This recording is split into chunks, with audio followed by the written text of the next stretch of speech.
It's 1954 in San Francisco, and 17-year-old Lily has three photos hidden inside her bedroom. The first one is of Katharine Hepburn wearing wide-legged trousers and a blazer torn from a copy of Life magazine.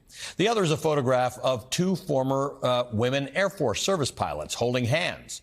The newest one, smuggled home in the pocket of her skirt, hidden from the eyes of her parents and her overbearing best friend, Shirley, is an advertisement of a woman dressed in a tuxedo set to perform at the Telegraph Club, a nightclub near Chinatown. Quote, she couldn't put into words why she had gathered these photos together, but she could feel it in her bones, a hot and restless urge to look, and by looking, to know, end quote.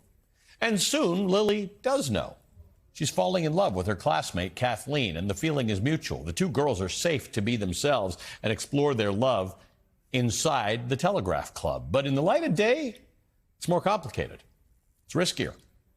Last Night at the Telegraph Club by Malinda Lo is today's Velshi Band Book Club feature, written with vivid detail, masterful prose, nuanced characters, and artistic restraint, which is characteristic of Lo's writing. Last Night at the Telegraph Club is a poignant story of self-discovery and first love.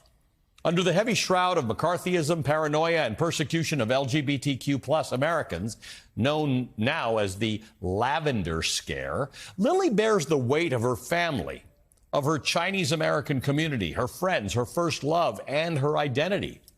While Last Night at the Telegraph Club tells a very specific story, Lo's depiction of young adulthood reads as universal. Every reader, every age group can see themselves reflected back in Lily's coming-of-age journey, her heartbreak, and her triumphs. But this book is most important for young members of the LGBTQ+ community who might be unsure of their place in this world. Last Night at the Telegraph Club is hugely celebrated and widely acclaimed, rightfully so. It's won dozens of prestigious awards, including the Stonewall Book Award, a Prince Honor, and even the National Book Award for Young People's Literature. Members of the Velshi Band Book Club know that literary merit does little to stop censorship. It certainly hasn't stopped Last Night at the Telegraph Club from being relentlessly targeted for removal and ban across the country.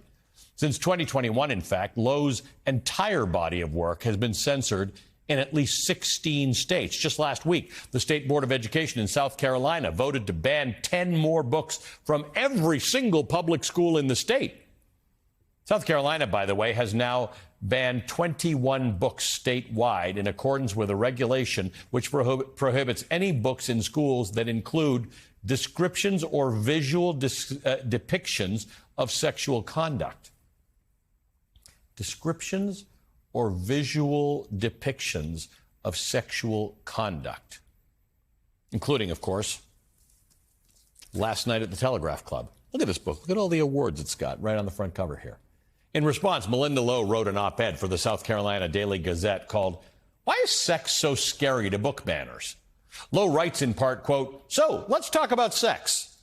Sexuality is a natural part of being human.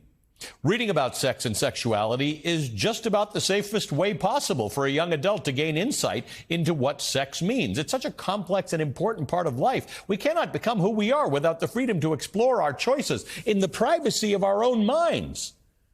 That is what reading gives us, the freedom to imagine different possibilities." Why do I not have a thing to call the meeting to order? This week's meeting of the Velshi Band Book Club is now underway. It's been 3 years. Come on, I need a thing. I am joined by Malinda Lo, the best-selling and award-winning author of 7 novels, including today's feature, Last Night at the Telegraph Club.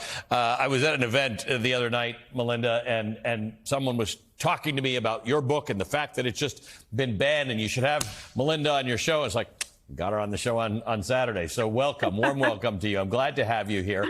The prologue to Last Night at the Telegraph Club is set at a Miss Chinatown beauty pageant. Immediately, you introduce the push and pull between American culture and Chinese culture and between who Lily should want to be and who Lily actually is. Tell me why you decided to start there.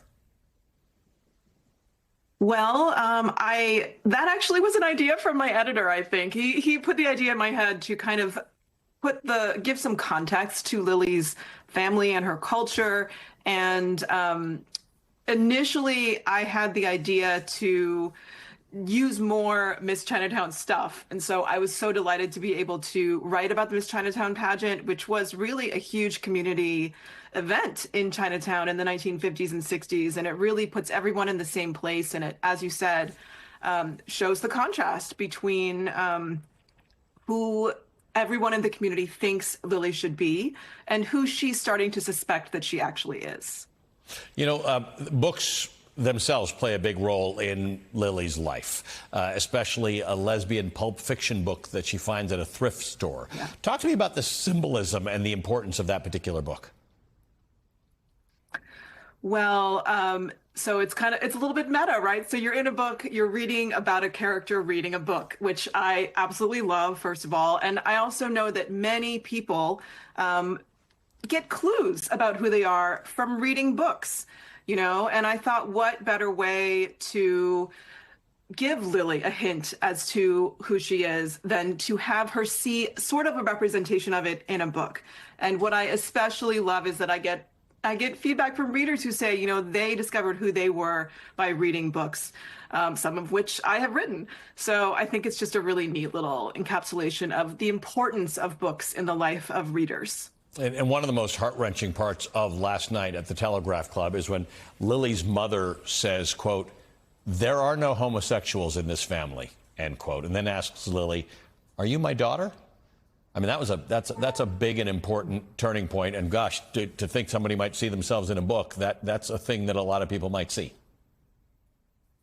Yeah, absolutely. I mean, it's not a very happy thing to see in a book, but it can also be very empowering to see the kind of pain that you go through represented in a story, for sure.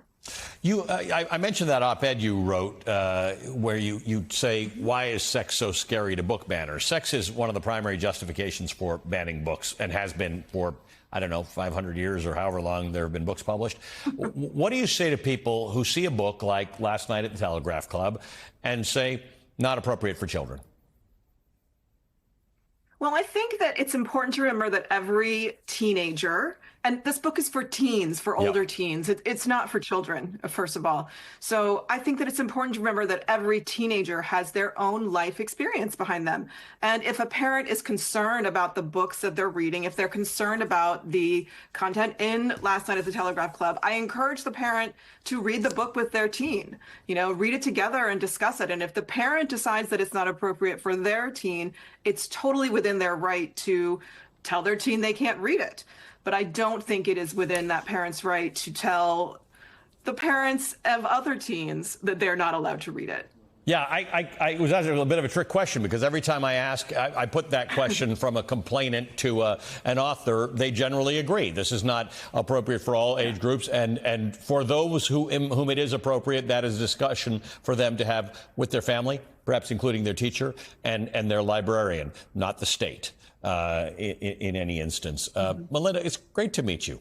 Thank you so much for being the newest member of the Velshi Band Book Club. Oh, thank you for having me here. Melinda Lowe is the author of Last Night at the Telegraph Club.